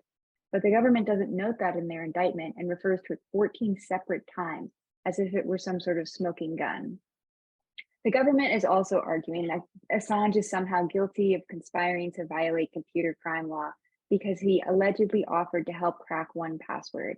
It feels like the government was scrounging for a way to bring a case against Assange that might not jeopardize all journalists by pointing to this one alleged unsuccessful attempt to crack a password. But even in reading that part of the indictment, it's very clear that they're bringing up other forms of technology and techniques that are used by journalists everywhere. Things like storing documents in the cloud or using encrypted communications. It's clear that the government is trying to argue that Assange is dangerous, that he's endangered the American people, that he should be punished. and they are attempting to find sort of any justification for doing that. But what did Julian Assange actually do? Regardless of how any of us feel about Julian Assange as a person, we must acknowledge the power and the impact of the documents he published that resulted in this many-year persecution. First, collateral murder, a video of American soldiers gunning down journalists, as well as a family from an Apache helicopter, while the people below fled for their lives. The Iraq War log, a 5-year history from the Iraq War that showed that the United States had wildly underreported the death rate, and that over 109,000 people had died during that time period, including by the government's own estimation, 66,000 civilians. Detainee assessment briefs from from nearly every prisoner held in Guantanamo Bay, including health assessments and photographs. The Afghan war logs, which showed grisly details of our engagement in that war, written primarily by soldiers on the ground, and the State Department cables, which provided details about America's bullying tactics and manipulations in our international relations. Many have spoken out against the prosecution of Assange, but I was particularly heartened to see comments from the New York Times, El País, The Guardian, Le Monde, and Der Spiegel. These were the 5 major news outlets that worked with WikiLeaks to publish the State Department cables that so angered the government. These news outlets received classified documents from WikiLeaks, published them, wrote articles about them, and they published a joint letter recently stating that, and I'm going to just quote it, "Obtaining and disclosing sensitive information where necessary in the public interest is a core part of the daily work of journalists. If that work is criminalized, our public discourse and our democracies are made significantly weaker. 12 years after the publication of Cablegate, it is time for the US government to end its prosecution of Julian Assange for publishing secrets. Publishing is not a crime." So has this emboldened prosecutors more broadly to go after journalists? I've seen several attempted legal prosecutions of journalists in the United States that I think raise serious questions. The first is the Marion County Record. The Marion County Record is a weekly newspaper published in Marion, Kansas. Unlike many news outlets in the United States that are owned by huge media conglomerates, the Marion County Record is independently owned by a man named Eric Meyer and his mother. It changed names and ownership a few times, but it's actually been publishing for 150 years, which is incredible. It's actually older than the Washington Post. The Marion County Record conducted an investigation into a newly hired police chief, a man named Gideon Cody. Their investigation, which they did not publish, included data showing that the police chief was facing a demotion at his last post because he was accused of creating a hostile work environment. The Marion County Record shared this information with a local city council member. The police chief was so upset that he threatened one of the Record reporters with a lawsuit if she published anything about his history. But he didn't stop there. He convinced a local judge to give him a search warrant, not for the reporter who had been gathering information about him, but because the Marion Record reporters had also gathered evidence about a local restaurant owner who had applied for a liquor license, but herself had a suspended license for drunk driving. They had received an anonymous tip about that, and then they had confirmed that information through publicly available records. Nonetheless, Police Chief Cody sought and obtained a search warrant accusing the Marion Record of identity theft. And what happened? The police chief, along with the entire police force of 4 people and 2 sheriff's deputies, raided the Marion County Records office. They seized cell phones and other electronic devices from the newsroom. Reporters were forced to stand outside for 3 hours under a heat advisory. It was over 100 degrees out. The police chief even searched through and found the records of the investigation into himself, including the identity of the source that had told reporters about his checkered past. The police also searched the home of the publisher, Eric Meyer, who lived with his 98-year-old mother, Joanne Meyer, who was a co-owner of the paper. They photographed their personal financial statements. They took their personal electronic devices, including the Alexa speaker that his mother used for assistance. And Joanne was deeply distressed by the event. She called the search Hitler tactics and asked her son, "Where are all the good people who are supposed to stop this from happening?" Sadly, the next day, Joanne died, and the coroner found that her heart failure was likely stress-related. This is an egregious and frankly tragic attack on press freedom that's blatantly retaliatory. Some people may find it hard to imagine something like this happening in the United States, but I fear this could well be a sign of the times. The prosecution of Julian Assange has set a tone from above. It's a message from the Department of Justice and the Biden administration. They are not honoring the hard-fought rights of journalists to do their jobs, communicate with sources, and protect their private source material. We have long said that the prosecution of Assange could undermine press freedom, but it's already happening. Another example I want to bring up is Derek Myers. Derek Myers is a journalist in Ohio. He works for a local Ohio publication, and he's been covering a horrifying and grisly murder case there. One of the key witnesses in the case agreed to take the stand and testify against his own family members in exchange for a slightly lower sentence. And before the testimony, the judge decided that being recorded might make the witness nervous and told journalist Derek Myers he was barred from recording the testimony. But Myers' newspaper, the Scioto Valley Guardian, did receive a copy of the testimony. It published a leaked audio recording that it had received, and when it published the audio recording, it noted that the recording was not made by a member of the press, and it was made by someone who had a right to have a cell phone in the courtroom. That activity, receiving a leaked audio from a courtroom, is legal in the United States. In fact, the Supreme Court considered this issue decades ago over the attempt to prosecute a radio show host who published leaked audio recordings that had themselves been illegally obtained. And the Supreme Court found that even if someone else violated the law to obtain the recording, the journalist who received the recording and merely published it and reported on it was not breaking any laws. You would think that Ohio would be aware of this longstanding Supreme Court precedent, but instead, Ohio charged Derek Myers with violating federal wiretapping laws. Not only that, but a judge approved a search of the laptop of the Scioto Valley Guardian, which it was using to live stream coverage of the trial, presumably trying to ferret out Myers' source. And that was in flagrant disregard for reporter shield laws and privacy laws in Ohio that are supposed to help reporters protect their sources. Derek Myers faced the possibility of years in prison. Not to mention this had a massive chilling effect on other sources who might want to reach out to him in the future. His case never went to trial. The prosecutors left it hanging over his head for 9 months before dropping the charges. And even then, they refused, and even now, they refused to return the laptop computer that was seized as part of this investigation. And the baseless charges have had an ongoing ramification for the paper. Myers said, "Our finances have tanked in this small town with advertisers. No one wants to do business with a supposed criminal."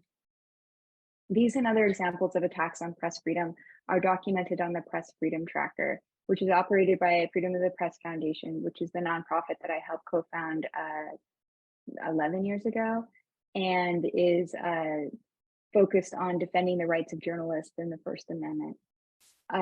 Since August 2014, the Press Freedom Tracker has been keeping a detailed account of every time a journalist in the United States is attacked, with details about what happened, from journalists arrested on bogus trespassing charges, to when their computers are searched, when they try to cross a border, to when they are physically assaulted while covering a rally or a protest. It's an extremely important historical record for our age and vital to tracking trends in encroachments on press freedom. And there are over 1,700 incidents in our database already. I wonder what press freedom in the United States would be like today if Julian Assange were not under active prosecution. How much of a message does that high-profile persecution of a journalist affect other prosecutors across the country? Of those 1,700 cases of attacks on journalists in the US, how many would have existed in the US if it had proven its fierce commitment to press freedom by dropping the charges against Julian Assange? And I'll stop there for now. Thank you, Margaret. Thank you so much, Rainey. And thank you to all the speakers for joining us today and for your very astute comments. We do have a number of questions. I'm going to kind of group them and summarize them. There's some themes that are emerging from these. And I think one is talking about how, like news from local sources, like maybe folks on the ground in Gaza, how often that information is not accepted until it's been confirmed by elite sources? And does this kind of represent some underlying racism or Orientalism? And where was the other? Yeah, just that the tactics, kind of counterinsurgency tactics, rely on people to kind of accept that disregard for the agency of colonized people. So is this kind of, I think this ties into kind of our own McCarthyism within the left that's happening, and the underlying issues there. I wonder if anybody would like to respond to that. Just go ahead and open up your mic if you.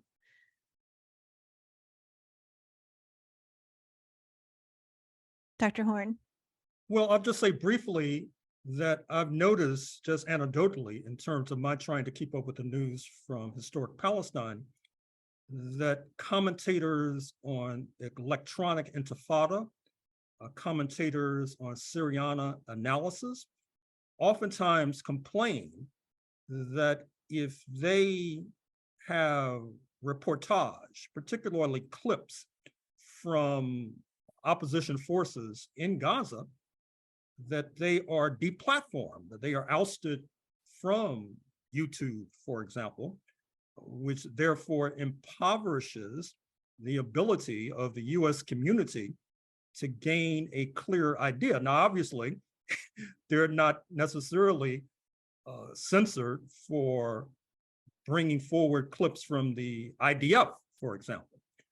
So it seems that the ecosystem on which we rely for firsthand accounts from this battlefield, that these major corporations have a thumb on the scale, and the questioners are accurate in suggesting that this is a new form of McCarthyism, the subject of our webinar this morning, to which we must stridently object.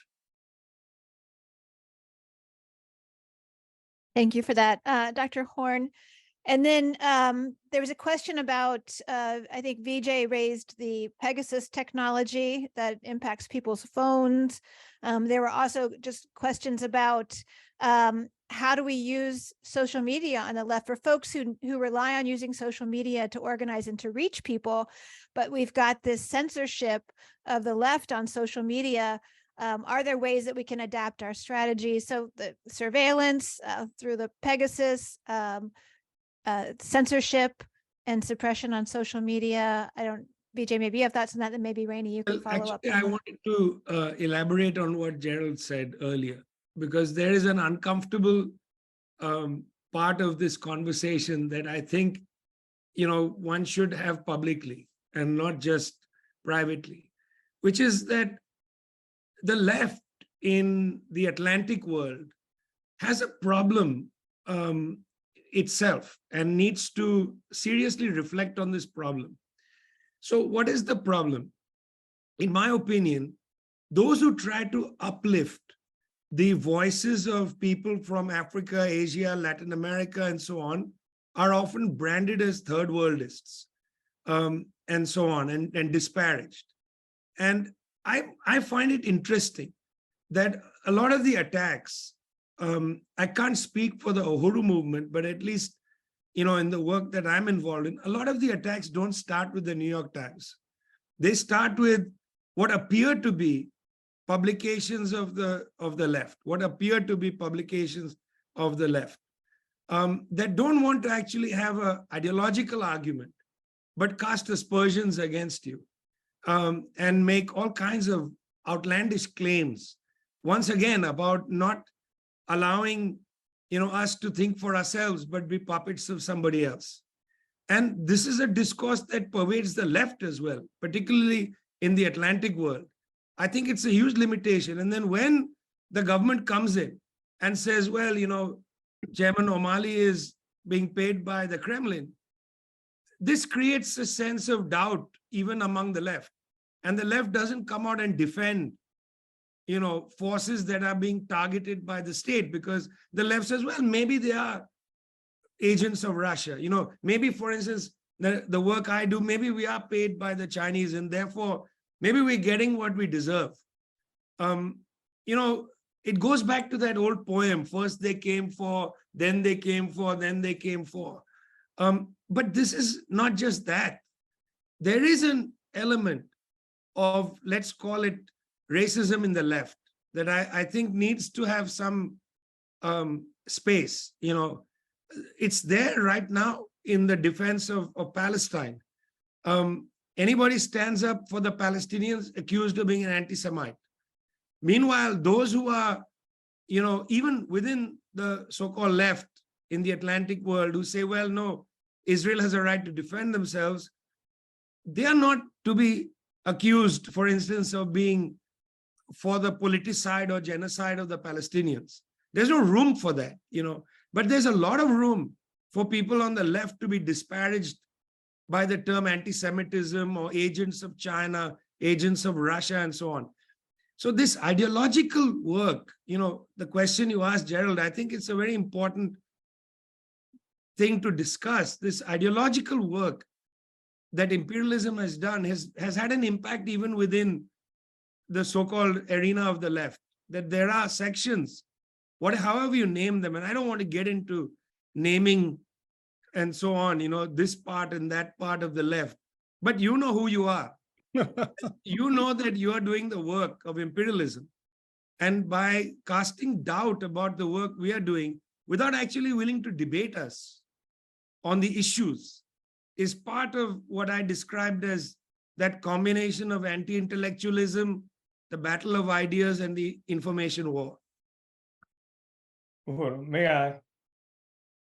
Yes, please go ahead, Chairman. First of all, I'd like to appreciate the comments made by Comrade Vijay and by Comrade Horne on this matter. I think that for one thing, it's really important for us to recognize that we are engaged in a war of ideas. And what has been characterized in this meeting as the West, although it's not locked into some kind of geographical arena, is poorly armed. And that's why we can't have a discussion. And we've said a long time ago, the 1960s, the Black Revolution of the 1960s had actually politically and ideologically defeated US imperialism. It could not, I mean, people had begun to establish their own independent organizations, actually talking about colonialism, had deserted the Democratic Party, which is something that had begun even in 1960s and what have you, that the only thing that was left to the US government was military force. They could not debate us. They could not tolerate a discussion, just like now. And that is the basis for this assassinations, killing people who were not armed, who were simply engaging in very serious discussion about the nature of the whole social system. And so I think that's one of the things that's important. And related to that, I think is a dereliction of responsibility to not only Palestinians, but to Jews themselves, for allow them to be isolated by its ruling class through this theory of Zionism, this whole notion of not unlike the master race of chosen people, etc., who wreaking havoc against the Palestinians for what they claim happened to them in Germany some years ago, which is patently ridiculous, because if they were being rewarded for what happened to them in Germany, they would be rewarded with Berlin or Frankfurt or something like that. But there's been no discussion about that. The Palestinians did not do it. The Black people did not do it. It was done by the same social system that they have joined, and they have been brought into by this whole rotten philosophy of Zionism. They've been dragged into the same social system that killed Jews in Germany and is being used now to kill Palestinians in occupied Palestine.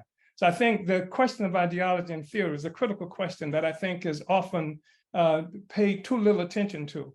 And at best, what we hear people who suggest they're speaking of theory is simply the ability to quote a theoretician, which is different from being able to talk with any kind of application, the ability to apply. We've had a saying in the party that that a theory for to be meaningful has to be something that is applicable.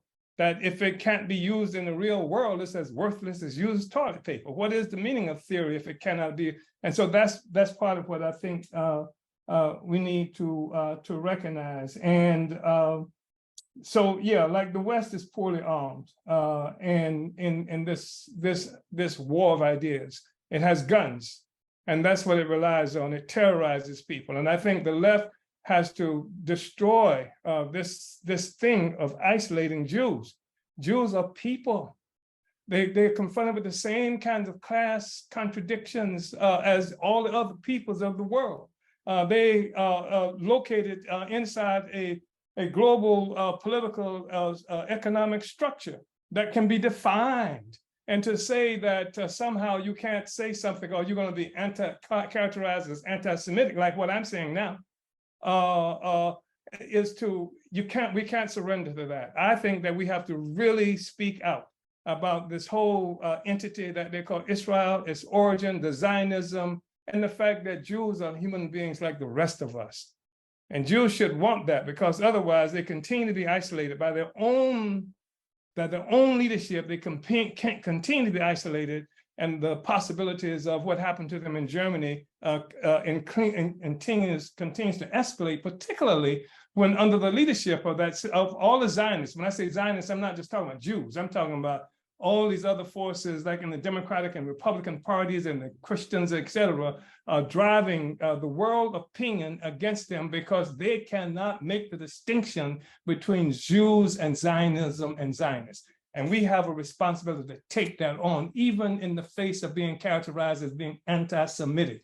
Jews are people, and like the rest of us are people, and are subject to the same laws of social development as any other people on the planet Earth. We have to say it.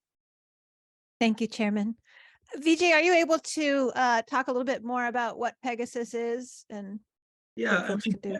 Pegasus is a spyware system developed by two friends in Israel and a third associate who used to work for the Mossad. Their company is called NSO Group.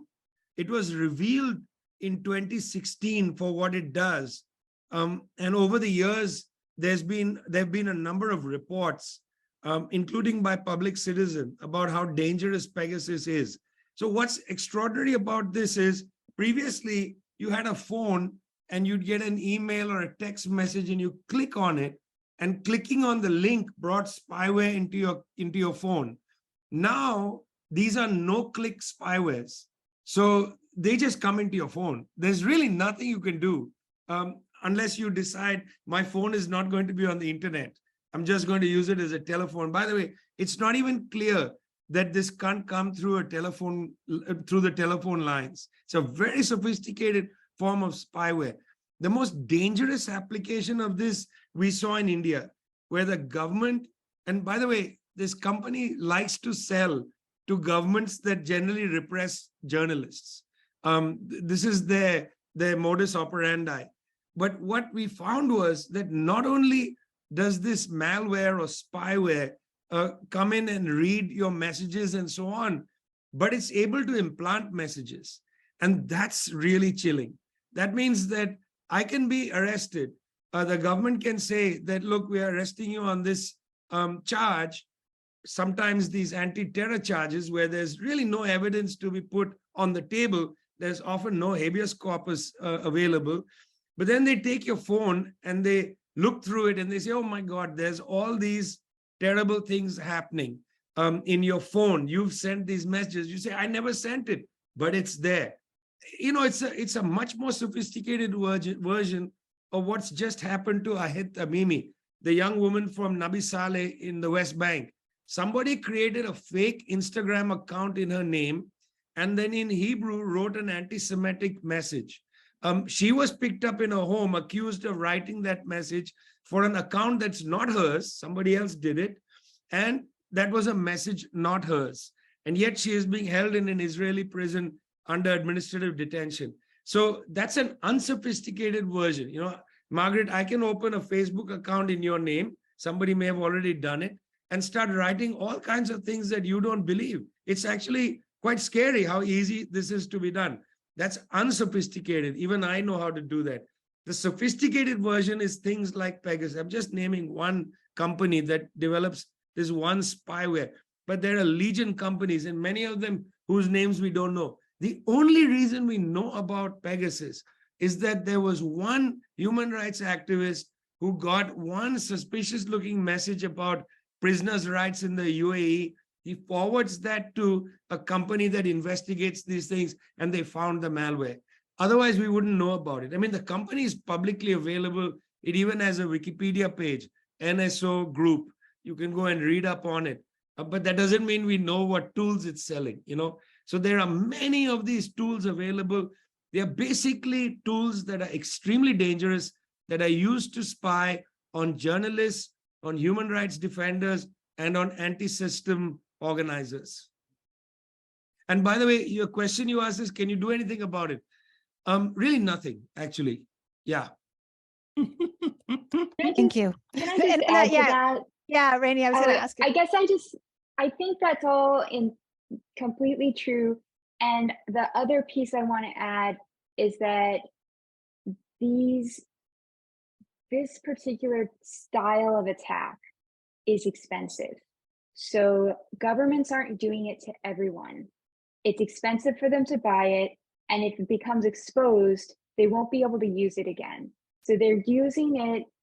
Some governments do buy it. They do use it against journalists. They do use it against, and it is problematic, but they're not using it against all journalists, right? So I just want to make sure that this is not like, you know, traditional malware in the sense, but if it's really the level of something like Pegasus, a very difficult to thwart type of intrusion on your phone, it's not going to be something that they're doing to everybody. It's going to be something that they chose specific targets, and it was worth it to them to risk the possibility of their tool becoming exposed. And this is a very lucrative market for this company, NSO Group. They make a lot of money off of this because governments pay a lot of money for this style of attack. So I think I'm not disagreeing with you. I just want to add that context in case people are like, I'm going to go throw my phone in the trash. Like, I just want you to know this is not something that is widely used. Yeah. And Rainey, are you able to respond to the question about kind of the fact that people need to often use social media for organizing, but there's this censorship of folks on the left that we don't see often for folks on the right. Do you have any advice for, are there things we can do in our social media use or ways that we can fight back when that happens? Do you have any advice on that? I am sorry to say that I feel like social media is a really tough nut to crack, right? I think you're right that there's a difficulty in the fact that you've got a corporation that has a proprietary algorithm that decides what they're going to promote and have be seen more widely. And there's not very much transparency around it. And so even if you previously were able to post to your audience, all of a sudden, maybe your posts are just not getting amplified. They're not getting shown to your friends very frequently, much less to people beyond that. And so I think it is I understand why it is problematic. And the solution that people have been heading towards is, well, let's investigate other social networks like Blue Sky, like Mastodon. And I think those are very interesting. I personally am on Blue Sky as an alternative to Twitter /X. But it's just frankly not widely used at this point, which means it's very hard to move your organizing over to a place where there aren't a lot of people right now. So I think it's a real issue. And I think your rights pointed out, I don't think anybody's got a perfect solution to how to thwart it. So that's a sad reality. Great. Thank you so much. And sorry, my cats decided to come in and participate in the webinar. And so in the interest of time, I wanted to kind of move on to our final remarks. There is one question that was specifically addressed to Vijay and Gerald, and perhaps others will have some thoughts on that too. Just book recommendations, books that connect Nazism, fascism, and American capitalism. do you have any recommended reading for that? So I do want to give each of you a few minutes to just kind of make any additional comments that you would like to make. And maybe we can go backwards this time since we went forwards the other time. And Rainey, not to put you on the spot, do you have any other things that you could share in the final moments? Yeah, there was something I didn't have a chance to get to that I really wanted to bring up. So I've been working on a book about the ways that financial companies like PayPal, MasterCard, Visa, and Chase stifle speakers by shuttering their financial accounts and blocking financial transactions. And I thought this would be particularly interesting to this group because I've spoken to, or I've been investigating 2 anti-war news outlets who had their accounts shut off by PayPal, Mint Press and Consortium News. Those are both independent, small news outlets that kind of bring a critical approach to the coverage of US wars. They research and write articles and they publish them. And I think it's important to have a variety of viewpoints, especially around something as important as US involvement in overseas wars, because otherwise our society, this democracy, it can't really function. So both of them lost their PayPal account with very little notice. And both of them believe it was due to their coverage of the war in Ukraine. They've both written extensively and critically about the Russian-Ukraine conflict, and they've raised a bunch of questions about whether or not we should be engaged in supporting that war. And I think sort of regardless of where one comes down on that issue, I think it's extremely disturbing that PayPal or any financial institution could shutter the accounts of independent news outlets due to their reporting. Both Mint Press and Consortium News believe that they lost their PayPal account as some sort of crackdown on fake news, even though they were never given any details about why they lost their account or the ability to appeal it. And I really think it is problematic when PayPal and other financial institutions engage in this type of censorship, because we're in a modern society, and nonprofits and news outlets and other groups, they can't exist with wads of cash under their mattresses. They require access to financial services so they can connect with donors, so that they can pay their staff, pay their bills, things like that. And it's a tactic that we saw also used against WikiLeaks. So I think this is another example of the style of attack against WikiLeaks now being used on other forms of journalists, not even that long ago. This all happened within the last year. So if you'd like to learn more about the work I'm doing around documenting how financial companies are shutting off activists and journalists and others, I have a brief website called financialcensorship.org where you can find out when the book comes out. And then if you'd like to learn more about the Press Freedom Tracker from Freedom of the Press Foundation, just visit freedom.press, and you can actually visit the Press Freedom Tracker and see all the documentation we have about the different types of attacks on journalists in the United States. Thank you so much, Rainey. And of course, it's happening to social movements as well. I know our fiscal sponsor, speaking as the director of Popular Resistance, Alliance for Global Justice, has been shut down to online donation platforms. We haven't been able to receive platforms since March of this year. Let's go next. I would love to talk to you about that activist. Let's go next to Vijay. Vijay. Yeah. Yeah, I just, the state is a problem, of course, and this, United States government and so on, serious problem. But I also want to just come back to shine a light on the big capitalist media and the role it plays. Because the story I told, one of the enemies of the peace is the New York Times. I mean, the New York Times helped in the destruction of Iraq, something for which it has never actually been held account. Minor stories about Judith Miller don't actually exculpate the whole institution and its editors from allowing those lying stories about weapons of mass destruction to go through. Millions of Iraqis' lives destroyed, perhaps over 1 million people killed. By the way, just in the Battle of Mosul, to eject ISIS from that city, the United States killed 11,000 civilians. Just think about that. Brutal, barbaric assault on that country, brought to you partly by the New York Times, and it still walks around saying it's the paper of record. During this war against the Palestinian people, it characterizes it as the Israel-Hamas war. All those children, 5,000 little children, all Hamas agents probably, according to the New York Times. That is a newspaper that masquerades as reasonable. And in the case of our media outlet in India, NewsClick, it shut NewsClick down. It participated in press unfreedom, in the suppression of the press, and has not actually registered that anywhere, pretends still to be the newspaper of record.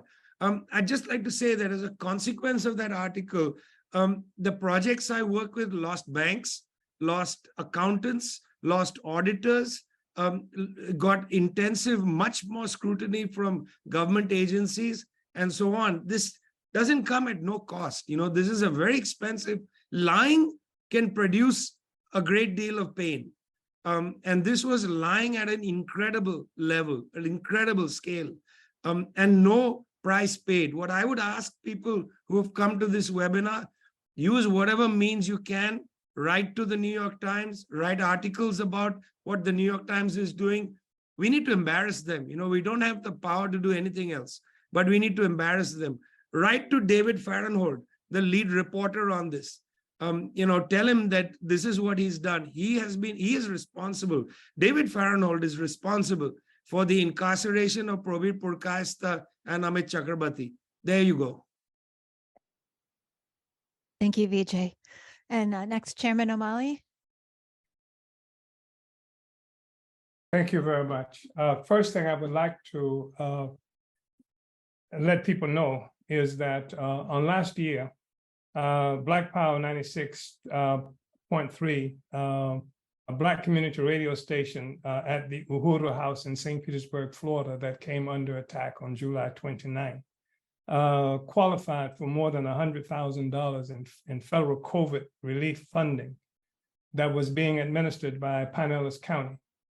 Then the county commissioners revoked and denied this grant money that Black Power 96 and the Black community urgently needs to purchase new equipment for its free training program and the power generation, so the station can stay on during the frequent power outages in St. Petersburg, Florida, hurricanes and the like. The commissioners expressed their disagreement with the views expressed on Black Power 96 radio and stole that funding for clearly political reasons. The station has filed a federal lawsuit charging the Pinellas County commissioners with denying the Black community its constitutional rights to freedom of speech and freedom of association, and charging it with racial discrimination. So Monday at 7 p.m. Eastern, the station will hold a web event to present the full story and to mobilize support. So to view this, register at blackpower96.org/fightback. I would also like to mention to you just quickly, it involves some of what's being discussed by other panelists here already in terms of the ubiquitous nature of this assault on freedom of speech, which is also freedom to hear different views. On July 2nd, 2022, a man with a military-grade flamethrower set fire in broad daylight to a 15 by 25 foot red, black, and green flag flying high over the Uhuru House in St. Petersburg, Florida. Same place we're talking about where the radio station is. On July 29th, FBI violent military raid of 7 Uhuru properties in St. Petersburg and St. Petersburg, Florida, including the place where the flag was burned. On September 22nd, on September 2022, Change.org removes an Uhuru We Charge Genocide petition with over 130,000 signatures. October 31st, 2022, an activist, a member of our movement, was arrested at one of our event spaces on charges of terrorist threats, held for 2 weeks without being able to go before a court, and then is even now facing charges when, despite the fact that they've indicated it was, ridiculous in the first place. On December of 2022, the Uhuru movement received word that indictments and arrests of 4 unindicted co-conspirators were imminent. In January of 2023, the church across the street from my home, which was the Uhuru movement had under contract to purchase and to build a community center, is burned mostly to the ground. On February 9, 2023, the State Department announces a $10 million reward for anyone with info on this man, Alexander Ionov, who was indicted in Russia and is supposedly the one who for whom we work. And so anyone with information on Ionov or associated entities or individuals linked to foreign interference in U.S. elections. On February 14, the Pinellas County St. Petersburg Board of Supervisors revoked the funding for the radio station that we're talking about. On March 7th, Uhuru webinar reveals U.S. campaign of economic sanctions similar to those imposed on foreign countries that are not subservient to U.S. domination. These sanctions include Regions Bank, informed the movement that accounts and credit lines would be closed and a mortgage loan on a payment on a movement property would not be renewed. This abrupt action comes after 20 years history of various Uhuru movements and entities depositing hundreds of thousands of dollars at Regions and paying off various mortgages and lines of credit on time with no issue. In fact, we had a couple of weeks to pay them $80,000. That's what they gave us when they closed us out. Facebook has blocked the ability of the Uhuru movement to crowdfund through their pages. GoFundMe held over $9,000 in donations to the Hands Off Uhuru Legal Defense Fund for 3 months. It took legal action to get these funds released. Strike temporarily blocked sustaining donations. This has now been restored. April 18, 2023, I was arrested. I'm sorry. We were indicted by the federal court. We were unindicted co-conspirators, 3 of us. Now it's 4 minus 1. That's under indictment. On May 2nd, Hess and myself, Carmel Penny Hess, one of the co-conspirators, and myself, reported for arraignment in Tampa, Florida, where we were handcuffed, put in leg irons, held for hours after the judge had ruled that we should be released on bond. On May 8th, Jesse Neville, who was one of the others, had the same treatment applied to him. On July 17th, the Uhuru 3 legal team, attorney Leonard Goodman filed a motion to dismiss the wildly denounced politically motivated U.S. Department of Justice charges. So we're asking people to go to handsoffuhuru.org to go to look at this. We want you to read the indictment.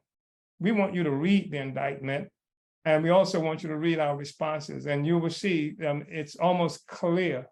They almost write it as a political indictment. And in fact, they go so far as to say that sometimes they will use measures that might are too broad in terms of sweeping, et cetera, and might pick up people who were innocent, but that's just the way it is. So please take a look at that. We think it's really important for people to be able to judge for yourselves and actually participate in becoming a part of the public jury for this entire thing that we are affected by. So I want to thank you very much for this incredibly significant webinar. We are going to definitely use a lot of the information that we have received here as a consequence, and I'm hoping that there are those of you who will also be able to offer, this kind of support to our struggle right now, not only for the Uhuru movement, the Uhuru 3, because the attack on the Uhuru 3 was an attack on African liberation. We're quite clear about that. Thank you so much. Thank you, Chairman. Thank you. And I it maybe reminded me just that we should mention a few other struggles we didn't get time to talk to today. But if you look at the indictment against the activists at the Stop Cop City activists in Atlanta, also very informative, the lengths that the state will go to. Someone mentioned in the questions the journalist Shireen Abu Akleh, a U.S. citizen murdered by Israeli occupying forces. and no accountability there. And I think we have to believe that the attacks on journalists in Gaza and the more than 30 that have been killed, in part, has been enabled by that lack of accountability and that impunity. So, so many that we could be talking about today and weren't able to get to. And then, Dr. Horne, would you do us the honor of making the final comments, please? Yes, once again, thank you for inviting me. With regard to your initial question about fascism coming from one of the questioners, I'd recommend some of the old standbys. That is to say, the book from decades ago by the Anglo-Indian radical R. Palm Dutt, D-U-T-T, Palm, P-A-L-M-E, initial R. Palm Dutt. Of course, the Bulgarian communist, Georgy Dimitrov, who, as you know, faced down the Nazis in Germany in the 1930s. With regard to cinema, I would once again recommend the documentary by the Haitian filmmaker Raoul Peck, Exterminate All the Brutes, a very useful critique of settler colonialism in North America. With regard to anti-Jewish fervor, I'd recommend the documentary Constantine's Sword, which is easily available. It points to the Christian roots of anti-Jewish fervor, presenting, to be fair, the older argument that it stems from the adoption in the 4th century of the Roman leader Constantine of Christianity and how anti-Jewish fervor sort of flows from that. And with regard to fascism in the United States, without sounding immodest, I would recommend some of the work that I've done, my book on Texas and the roots of Texas slavery and Jim Crow and the roots of US fascism, which came out last year. And my study of the intellectual leader of US fascism, Lawrence Dennis, entitled The Color of Fascism. Of course, Lawrence Dennis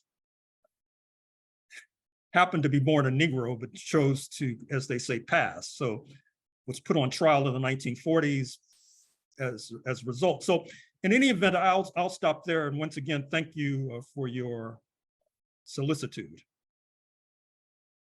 Thank you. So thank you to all of our speakers. This has been organized by the U.S. Peace Council. Please check out our website, uspeacecouncil.org, for more events and for the statements. And this will be posted on YouTube at the U.S. Peace Council YouTube. And we should be able to send that notice out to everyone who's registered for the webinar today. So we'll take it from there. Thank you, everyone, for your participation. Let's keep fighting. And Uhuru.